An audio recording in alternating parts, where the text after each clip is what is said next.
ഗുസ്തി താരങ്ങളായ വിനേഷ് ഫോഗട്ടും ബജ്റംഗ് പൂനിയയും ഹരിയാന നിയമസഭാ തെരഞ്ഞെടുപ്പിൽ മത്സരിക്കും.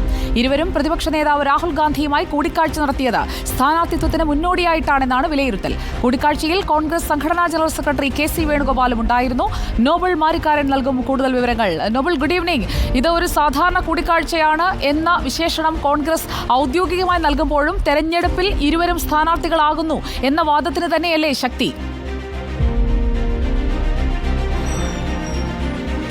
Good evening Sujaya.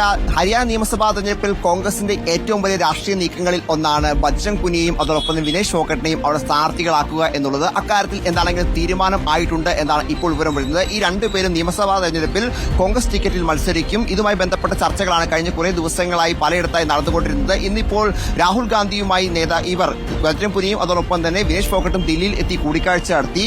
വിനേഷ് ഫോഗട്ട് ജുലാനിൽ നിന്നും ബജ്റംഗ് പൂനിയ ബദ്ലിയിൽ നിന്നും മത്സരിക്കും എന്നാണ് ഇപ്പോൾ വ്യക്തമാക്കുന്നത്. ഇതിന് അന്തിമ തീരുമാനം നാളെ ചേരുന്ന കോൺഗ്രസിന്റെ കേന്ദ്ര തെരഞ്ഞെടുപ്പ് സമിതി യോഗത്തിൽ ഉണ്ടാകും. അതേസമയം ഇന്നിപ്പോൾ സംഘടനാ ജനറൽ സെക്രട്ടറി KC വേണുഗോപാലിന്റെ വസതിയിലെത്തിയും ഈ താരങ്ങൾ കൂടിക്കാഴ്ചയും ചർച്ചകൾ നടത്തിയിരുന്നു. ആ ചർച്ചയ്ക്ക് പിന്നാലെ ഇതുമായി ബന്ധപ്പെട്ടുകൊണ്ട് KC വേണുഗോപാലിനോട് ചോദ്യങ്ങൾ ചോദിച്ചപ്പോൾ അദ്ദേഹം വ്യക്തമാക്കിയത് രാഷ്ട്രീയമായ ചർച്ചകൾ ഒന്നും നടന്നില്ല എന്നുള്ളതാണ്. പക്ഷേ അതിന് നമ്മൾ പൂർണ്ണമായും അത്തരത്തിൽ വിലക്കെടുക്കേണ്ടതില്ല എന്ന പ്രധാനപ്പെട്ട കാര്യമാണ്. പ്രത്യേകിച്ച് ഒരു നിയമസഭാ തെരഞ്ഞെടുപ്പിന്റെ ഏറ്റവും നിർണായക ഘട്ടത്തിൽ ഇത്തരത്തിൽ ചർച്ച നടക്കുമ്പോൾ സ്വാഭാവികമായും അത് തെരഞ്ഞെടുപ്പുമായി ബന്ധപ്പെട്ടായിരിക്കും.